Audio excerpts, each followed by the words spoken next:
할렐루야. 잘 지내셨습니까? 얼굴이 오늘은 뭔가 좀 환하게 보입니다. 여러분이 화장을 잘 하고 오셨습니까? 하나님께서 얼굴의 빛을 환하게 비춰주시는 것 같습니다. 너무 감사를 드립니다. 여러분의 가정에 이제 저희들이 더위도 한불 꺾인 것 같고 하나님의 은혜와 사랑이 또 섬세함이 하나님의 손길이 여러분의 가정과 여러분의 건강과 여러분의 사업처와 여러분의 자녀들에게 넘치시길 축원합니다. 지난 시간에 하나님께서 이스라엘 민족이 지킬 지침을 주시는 걸 봤어요. 그리고 이제 모세는 10번째 재앙을 어떻게 맞이할지 지침을 받은 대로 이스라엘 장로들에게 가서 하나님께 받은 지침을 전하는 것으로 오늘 성경 이야기가 시작이 됩니다. 지침의 내용은 이런 겁니다.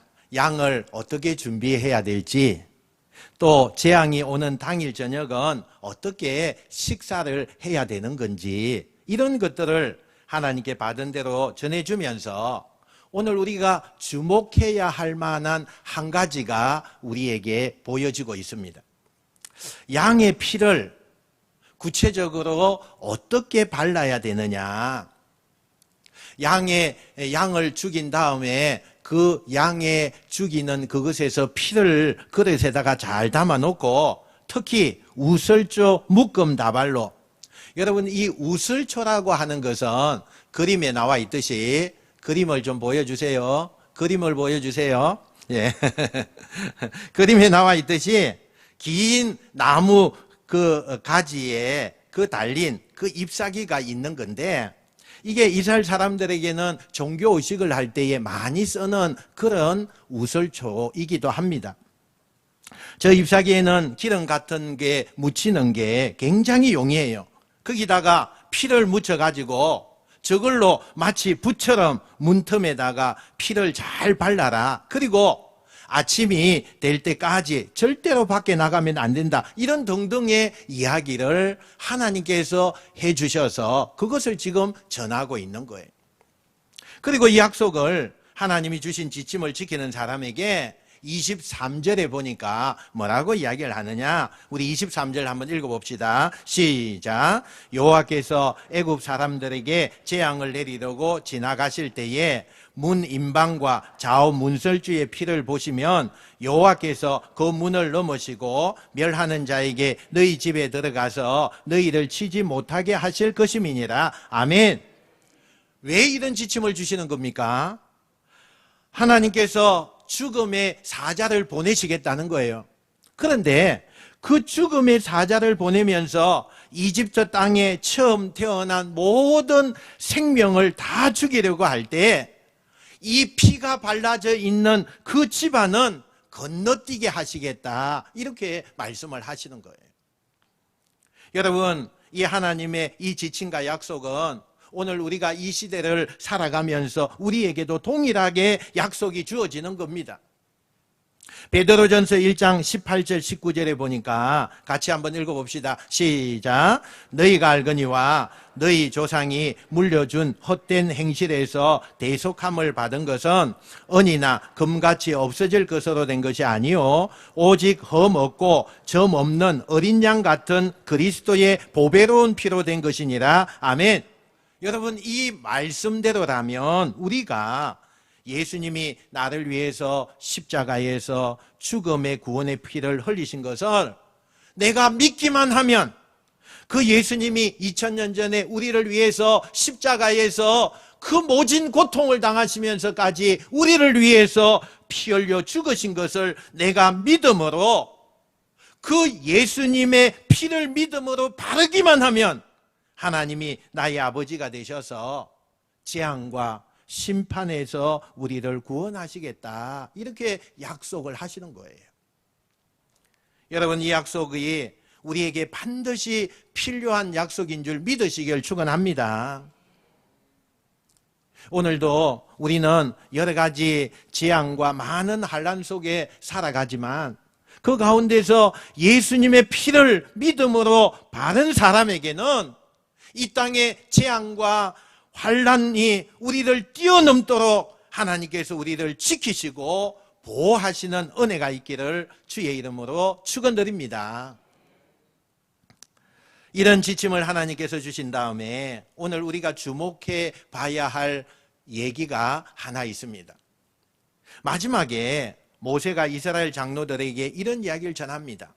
26절, 27절 우리 한번 볼까요? 26절, 27절 시작. 이후에 너희의 자녀가 묻기를 이 예식이 무슨 뜻이냐 하거든 너희는 이르기를 이는 여호와의 유월절 제사라. 여호와께서 애굽 사람에게 재앙을 내리실 때에 애굽에 있는 이스라엘 자손의 집을 넘어사 우리의 집을 구원하셨느니라 하라 하매 백성이 머리 숙여 경배하니라. 아멘. 이 마지막 당부는 어떤 당부냐 하면 이 재앙이 있는 날 너희들이 뭘 해야 될 것이냐 이렇게 해라 라고 얘기가 아니라 재앙이 다 지나간 다음에 그 다음에 있을 것에 대한 것들을 지금 말씀하면서 부탁하고 있다는 사실이에요.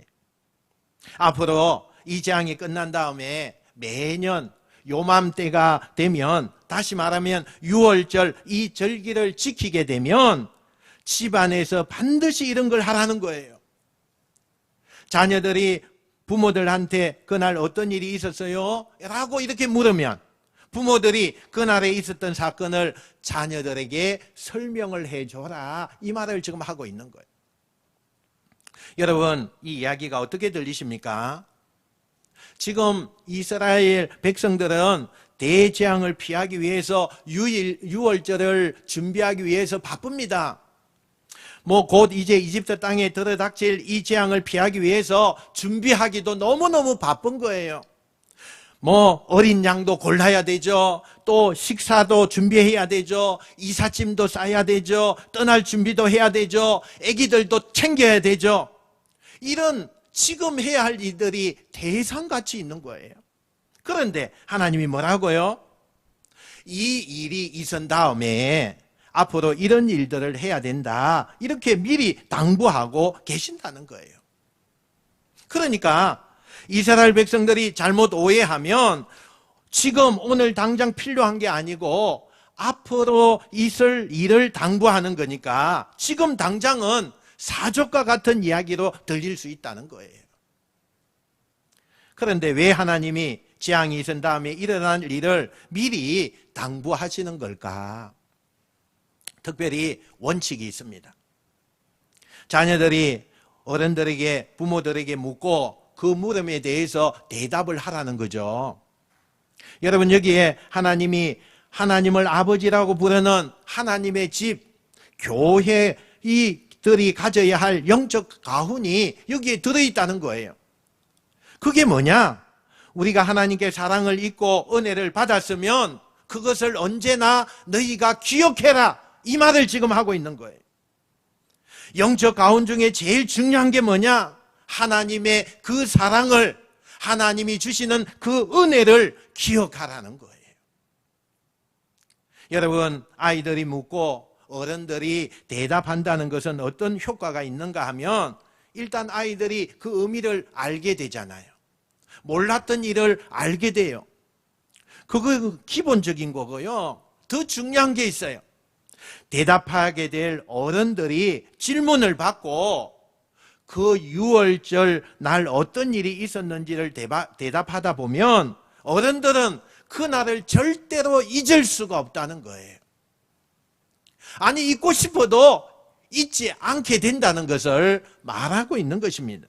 그러니까 그날에 자녀들이 묻거든 너희들이 대답하라 이렇게 하는 이 말 가운데는 하나님의 당부가 뭐냐?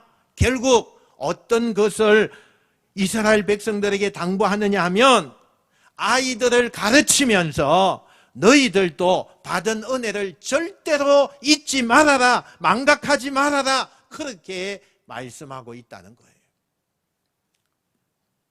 그래서 지금도 오늘 그림 한번 볼까요? 유대인들은 유월절이 되면 온 집안에 저렇게 다 모입니다. 가족들이. 흩어져 있던 가족들도 다 모이고 또 일을 하고 있다가도 이 유월절 절기가 되면 다 자기 가정으로 돌아와서 한 자리에 다 모여요. 그래서 아이들이 이렇게 유월절이 뭐예요? 유월절 날이라는 게 어떤 일이 있었어요? 이렇게 물으면 그 집안의 최고의 어른이 그 유월절에 있었던 이야기를 상세하게 아이들에게 이야기를 다 해주는 거예요. 그렇게 해서 수천 년이 지난 하나님이 베푸신 이 유월절의 역사적인 의미를 이 유대인들은 절대 잊지 않고 하나님이 우리를 구원해 주셨다. 한낱 우리가 노예에 불과하고 버림받았고 사람 대접받지 못했던 우리들을 하나님께서 이렇게 구원해 주셨다. 그래서 우리가 지금 이렇게 살게 된 것이다 라는 것을 수천 년이 지나도, 아니 그보다 더 많은 시간이 지났다 할지라도 이스라엘 민족은 절대 잊지 않게 되었다는 거예요. 여러분, 우리 가정에 또는 이 땅의 교회가 제일 중요하게 여겨야 될 것이 바로 이거예요. 우리가 받은 하나님의 은혜, 그 사랑, 그거 잊지 않는 거예요. 여러분, 하나님의 은혜를 어떻게 받았습니까? 여러분은 어려울 때에 하나님께서 어떻게 도와주셨습니까? 아직 생각이 안 납니까? 그때의 감각이 아직도 남아 있습니까? 아니면 무감각해졌습니까? 우리는 하나님이 주신 그 은혜에 사랑을 절대 잊지 않는 거예요. 우리가 무슨 자격이 있어서 지금 교인이 됐습니까? 우리가 무슨 대단한 공로가 있어서 우리가 구원을 받았습니까? 우리는 다 하나님 앞에 죽어 마땅할 죄인이었어요. 용서받지 못할 그런 죄인이었다니까요. 그러나 하나님의 은총으로 우리가 구원받았어요. 그렇다면 우리에게 오늘 중요한 것은 기도 많이 해야 되고 성경 많이 보고 예배 빠지지 않는 거 중요해요. 그러나 더 중요한 것은 내가 받은 은혜, 내가 받은 하나님이 주시는 그 은혜를 잊지 않고 신앙생활하는 거 너무 중요하다는 거예요. 여러분, 아무리 기도 많이 하고 성경 많이 보고 헌금 많이 해도 하나님이 주신 은혜를 잊어버린 채 교만한 마음으로 예배하고 봉사하고 헌금한다면 그게 무슨 소용이 있겠느냐는 거예요. 하나님이 주신 은혜를 잊지 않는 거. 우리가 바쁜 일상에 살다 보면 세상 말로 너무 먹고 살기가 바빠서 세상에 치이다 보면 우리가 하나님 앞에 받은 은혜를 기억하기가 쉽지 않아요. 그러나 우리가 정말 영적으로 위대한 가문을, 아니 하나님을 아버지라고 여기는 교회가 자녀의 자손 대대로 사람들에게 인정받는 그런 교회가 되려면 무슨 일이 있어도 우리가 지난날에 받았던 하나님의 그 은혜를 다시 기억하고 그것을 떠올리고 그것을 정리할 필요가 있다는 거예요. 그리고 그걸 자꾸 나눠야 돼요. 그 필요한 것이 뭡니까? 간정이에요. 간정이에요.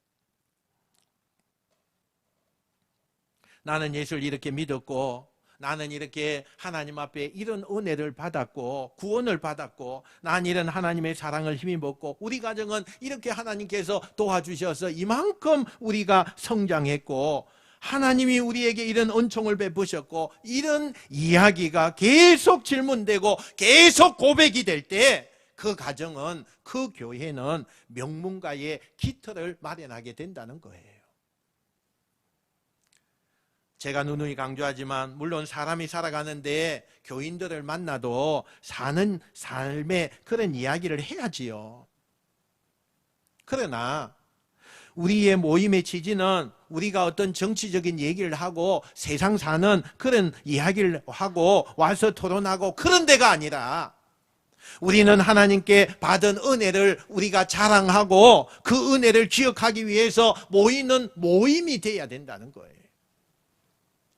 여러분, 모임의 목적들이 다 다르잖아요. 뭐 스포츠 하기 위해서 모이는 모임이 있고, 뭔가 우리가 비즈니스를 하기 위하여서 모이는 모임이 있고, 나름대로 자기들이 모임에서 성격이 있는데, 교회에서 모이는 그 모임은 하나님께 받은 은혜, 이 은혜를 드러내고 이 은혜를 기억하기 위해서 모이는 모임이 되어질 때 그 교회가 세상으로부터 신뢰받는 명문가의 가문이 될 수 있다는 것을 기억하시길 축원합니다. 모세는 하나님 앞에 받은 지침을 그대로 이스라엘 장로들에게 전달을 하고 이제 드디어 이스라엘 사람들은 다시 장로들에게 전달받은 대로 움직이기 시작하게 됩니다. 드디어 하나님이 정하신 재앙의 날 아비벌 14일이 되던 날이에요. 그날도 이스라엘 백성들이 아침 일찍부터 그들이 일을 해야 하는 곳에 가서 열심히 맡은 일당의 노동을 하루 종일 동안 혹사당하고 저녁이 되어서 집으로 돌아옵니다. 다른 때 같으면 하루 종일 노동으로 혹사를 당했기 때문에 온몸이 파김치가 되었을 거예요. 근데 그날 저녁은 피곤하기보다는 하나님이 준비한 그 재앙이 이 땅에 어떻게 임할지 이런 기대와 설레임으로 저녁 일정을 시작하게 됩니다. 이미 나흘 전에 구별된 어린 양을 잡고 그리고 한쪽에서는 그 고기를 불에다가 굽습니다. 그리고 하나님이 지침을 준 대로 우슬초에다가 양의 피를 발라서 문틈에다가도 칠을 하기 시작합니다. 바깥에 있던 다른 지역에 있던 이집트 사람들이 저 이스라엘 사람들 집집마다 연기가 나고 양의 피를 다 문에다 바르니까 너무 궁금해서 와서 보기도 하고 묻기도 하는 사람들이 생기는 거예요. 근데 눈으로 보고 이스라엘 백성들이 왜 이렇게 이걸 하는지 설명을 하고 있는데도 그 얘기를 듣기만 할 뿐이지 그렇게 따라하거나 그것을 자기 집에 가서 행하는 사람은 아무도 없었어요. 결국 그날 이스라엘 백성들이 그렇게 문틈에다가 피를 바르고 고기를 굽고 이런 모습을 다 봤지만 그들은 보고 듣는 것으로 그쳤기 때문에 구원의 기회를 놓치고 만 것입니다. 여러분, 유월절 당시에 이집트 땅에는 하나님의 어린 양의 피를 바른 문과 세상에서 자기의 이름이 걸려있는 이름표가 달려있는 세상의 자랑거리인 세상의 문 두 개의 문밖에 없습니다. 어느 것을 선택하느냐? 이 둘 중에 하나는 죽음의 사자로부터 지킴을 받고 구원을 받느냐 아니면 재앙이 임하였느냐 하는 것이었어요. 모든 준비가 끝나고 가족들이 숨을 죽이고 문을 닫고 집에 모입니다. 그리고 며칠 전부터 챙겨둔 그 짐을 어깨에 메고 하나님께서 지침을 주신 그것대로 식사를 합니다. 한밤중이 되었는데 갑자기 어디선가 등골이 오싹하게 하는 바람 소리가 바깥에서 들려오기 시작합니다. 그러나 궁금하지만 누구도 문을 열고 바깥으로 나갈 수가 없으니 모두 다 긴장하고 숨을 죽이고 집 안에 숨어 있는 거예요. 그런데 잠시 뒤에 여기저기서 집집마다 통곡 소리가 들리기 시작합니다. 어머니들이 안 돼 아들아 제발 눈을 좀 떠봐. 아버지의 굵은 목소리로 딸아 제발 눈 좀 떠봐. 이러한 굵은 목소리, 절규의 목소리, 통곡의 목소리가 한 집, 두 집 들리기 시작하더니 골목을 넘어서 온 나라 전체가 자식을 잃은 부모의 가족들의 통곡 소리가 들리기 시작합니다. 이미 하나님이 예고한 대로 마지가 첫째가 죽는 재앙이 시작된 것입니다. 이 통곡 소리에 이스라엘 백성들이 숨을 죽여서 긴장하지만 그들은 걱정할 염려가 없었어요. 왜? 하나님이 약속한 대로 어린 양의 피를 문틀에다가 다 묻히고 칠한 집은 영어로 패스오버, 너멀유, 너멀월, 마디절, 유월절.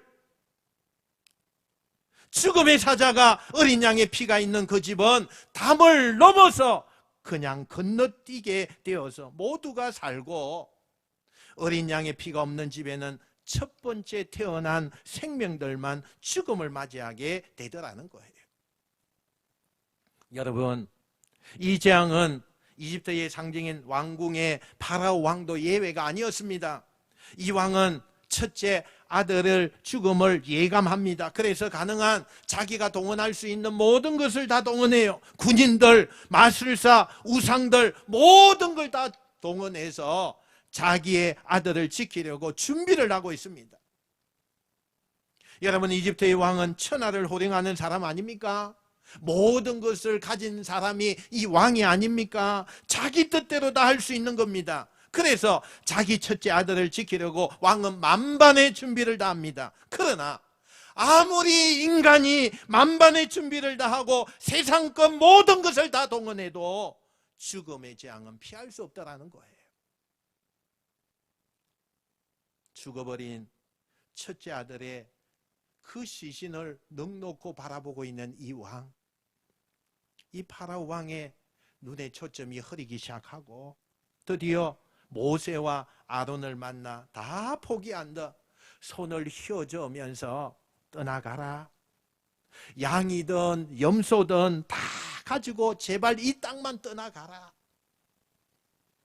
드디어 10번째 재앙이 돼서 파라오 왕의 입에는 자존심을 다 접고 항복을 선언하게 돼요. 이 왕이 항복을 선언하고 이제는 자유를 얻게 되었다는 소식을 듣게 되고 이스라엘 백성들이 이제는 떠날 준비를 하고 있다가 그 소식과 함께 집집마다 아침이 되어서 짐을 싸서 일제히 거리로 뛰어나옵니다. 여기서 놀라운 사실은 하나님이 너희들이 출애굽을 할 때 이집트 사람들에게 은과 금, 폐물을 요구하면 얻게 될 것이다, 이렇게 하나님이 예언을 하셨거든요. 그래서 이때 이스라엘 백성들이 떠나기 전에 하나님이 주신 그 지침대로 이집트 사람들의 집을 찾아서 문을 두드리기 시작합니다. 그리고 이제 우리가 떠날 건데 금이나 은이나 폐물 그런 것을 우리에게 달라, 이렇게 이야기를 하니까 이 이집트 사람들이 집에 있는 폐물들을, 좋은 것을 다 가지고 나와서는 그냥 가슴바닥에 던지듯이 하면서 여기 있으니까 이것 가지고 빨리 이곳을 떠나다오, 그렇게 이야기하는 거예요. 이미 집집마다 첫째의 죽음의 재앙을 목격한 이 이집트 사람들은 더 이상 이 두려움으로부터 견딜 수가 없었어요. 저들이 믿는 하나님의 신이 이 땅에 있는 한 자기들은 더한 것이 오지 우리에게 이익이 되는 것은 없다, 이렇게 생각을 하고 빨리 떠나주기를 바라면서 그들이 가지고 있는 은금 폐물들을 다 그 백성들에게 던져주듯이 그렇게 했다는 거예요. 그래서 이집트 백성들이 그들이 가진 좋은 폐물과 금과 은을 가지고 이제 이집트 땅을 떠나게 됩니다. 여기서 왜 하나님은 이집트를 떠나는 이스라엘 백성들에게 그렇게 많은 물건과 폐물들을 획득하게 하신 걸까? 이건 그냥 하는 게 아니에요. 여기에는 영적인 의미가 있어요. 그게 뭐냐? 첫 번째, 지금 이스라엘 백성들이 430년 동안 종살이를 했어요. 근데 그들이 종살이 하는 것이 노예 아닙니까? 그들의 주인은요, 이집트 사람이에요.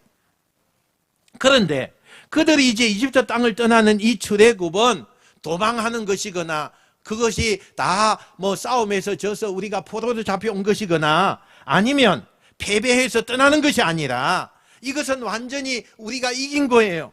우리가 이집트의 신들을 심판하고 이집트를 굴복시키고 우리가 승리한 정복자가 되어서 전리품을 가지고 떠난다, 그런 의미를 갖는다는 거예요.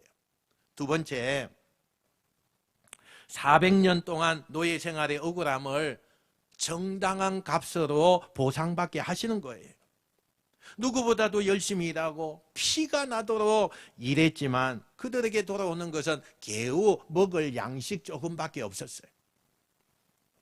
그것도 개, 돼지 취급을 받으면서 400년 동안이나 종살이를 했어요. 노력한 만큼의 대가를 받지 못했어요. 그래서 하나님께서 보응하시는 거예요. 너희들이 그동안 노력한 대가를 정당하게 지불받으라는 거예요. 그런 의미가 있어요. 세 번째, 어떤 의미가 있느냐? 이제 출애굽을 하게 되면 뒤에 가보면 광야에서 하나님께서 성막을 짓게 하세요.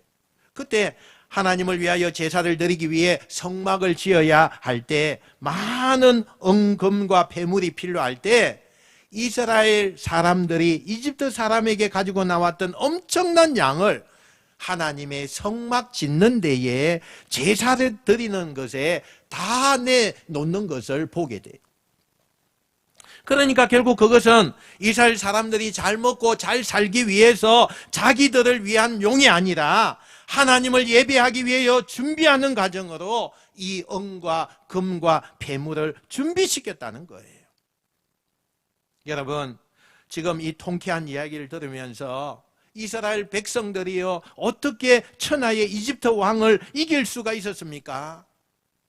어느 날 갑자기 힘이 생기고 군사력이 생기고 능력이 생겨서 그렇게 이긴 것이 아닙니다. 하나님이 그들을 대신 싸워 주셨기 때문에 그들을 이기게 된 거예요. 오늘 우리는 우리 힘으로 위험한 세상 이길 수 없어요. 우리가 만나는 이 세상은 사실 우리 힘으로는 정복하기가 어려워요. 이 자연과 세상이 우리를 도전해 올 때 우리는 연약하기 때문에 그것을 이길 수 있는 힘이 없어요. 그런데 우리가 이기는 방법이 있습니다. 우리의 아버지 되신 하나님이 세상을 이기고 내 대신 싸워 이기면 내가 세상을 이기는 거예요. 할렐루야. 나는 능력이 없어요. 나는 힘이 없어요. 그러나 능력이 많으시고 한량없는 사랑이 많으신 하나님이 내 대신에 싸워 이기면 나는 세상을 이기는 사람이 되는 거예요. 노예인 그들이 힘이 있어서 이긴 것이 아니라 그들의 주인이 되신 하나님이 이기셨기 때문에 이겼던 것처럼 이 세상 험난한 세상에 하나님이 내 대신에 싸워 이김으로 저와 여러분이 승리하는 놀라운 역사가 일어나게 되시길 축원합니다. 어기양양하게 이 이집트 땅을 이제 이 백성들이 떠나는 거예요. 그들은 야곱과 함께 기근을 피해서 이집트 땅에 들어온 70명의 가족으로 시작해서 430년이 지난 다음에 장정만 60만 명이 되는 큰 민족으로 이집트를 떠나는 것으로 오늘 성경 이야기가 맞춰져요. 근데 이 성경을 조금 아시는 분들은 야, 이게 성경이 좀 상식적이지 않다 이렇게 생각을 할 수가 있어요. 어떻게 430년 동안의 인구가 70명에서 장정만 60만 명이라면 그러면 여자와 아이들까지 다 따지면 적어도 200만 명에서 300만 명이 되는데 어떻게 짧은 그 시간 안에 200만 명까지 인구가 늘어날 수 있을까? 400년 동안 그렇게 인구가 늘어날 수 있을까요? 조금 성경이 모순이 있는 거 아니냐 이런 의문을 제시하는 분들도 있을 수 있어요. 오늘 성경 37절, 38절 말씀을 제가 세 번역으로 이렇게 한번 읽어보겠습니다. 이스라엘 자손이 숫곳으로 갔는데 장정만 해도 60만 가량이 되었다. 그 밖에도 다른 여러 민족들이 많이 그들을 따라 나섰고 양과 소 등 수많은 짐승 떼가 그들을 따랐다. 이렇게 소개를 해요. 여기 뭐라고 해요? 200만 명 가량이 행렬하는데 거기에는 이스라엘 민족만 있는 게 아니라 여러 다른 민족들이 형렬을 따라서 나섰다 이렇게 이야기를 해요.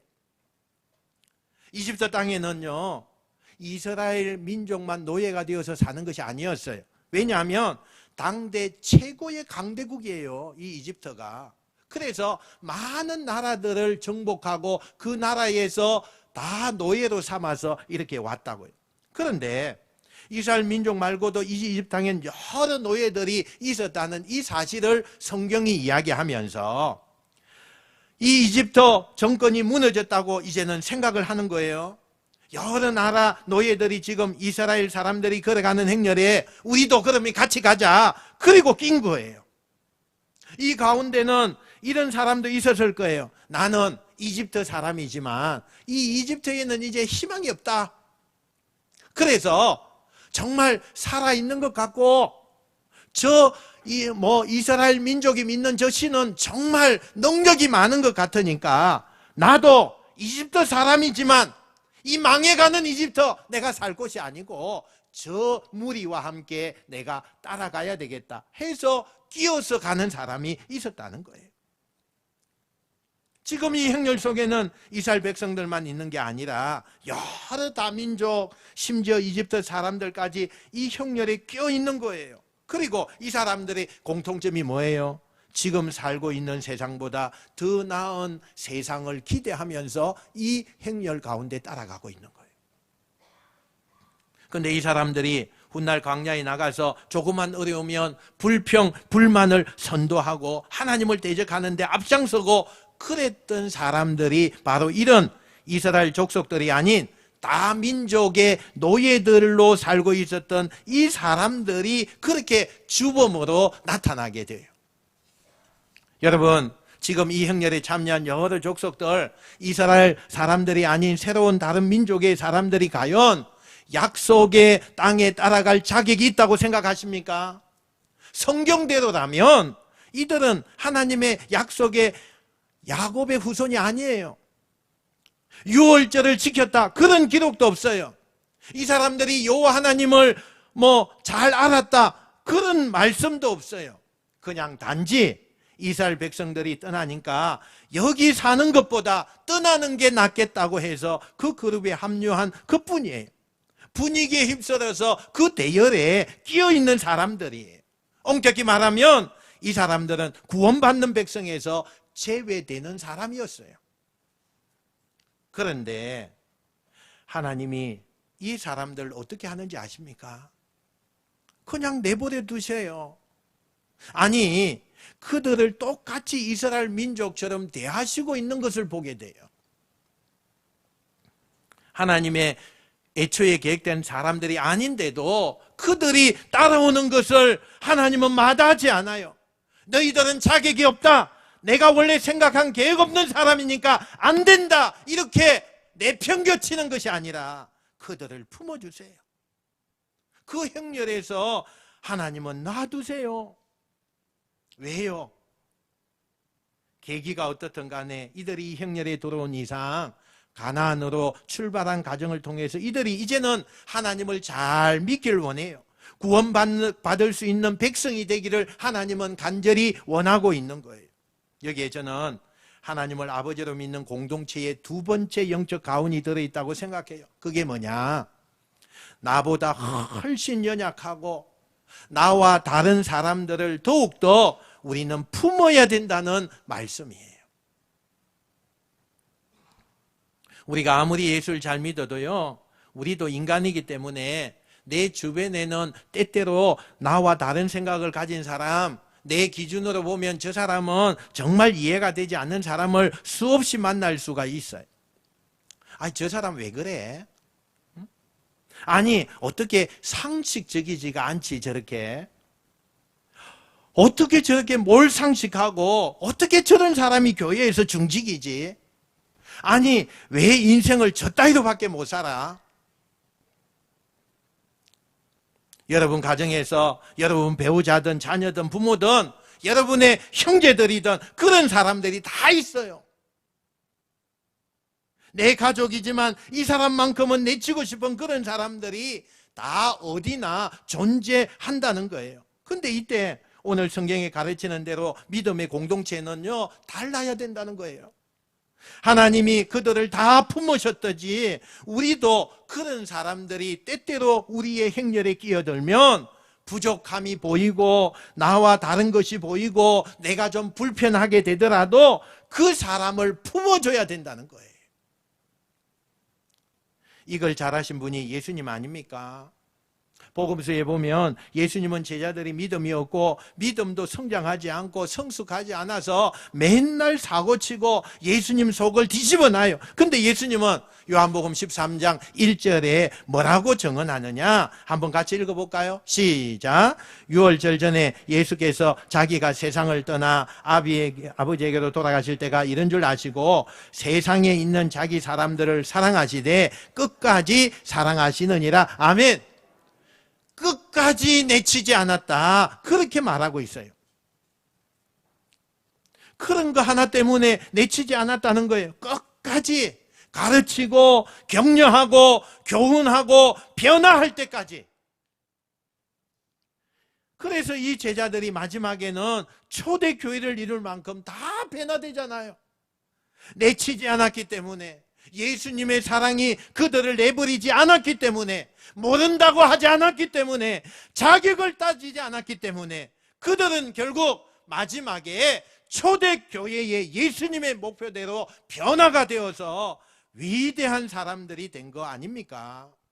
그게 하나님 아버지의 사랑이라는 거예요. 저와 여러분이 오늘 하나님을 나의 아버지라고 부른다면 우리는 두 가지를 기억해야 돼요. 하나님께 받은 은혜 꼭 기억하셔야 돼요.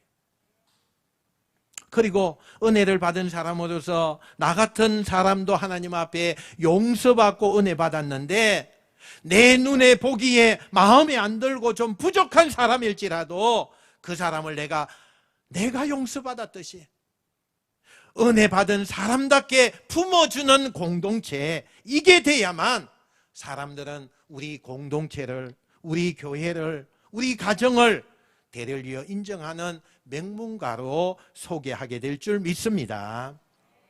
많은 것들을 이루어야겠지만 하나님이 원하시는 거 영적 가운 두 가지, 받은 은혜 기억해라.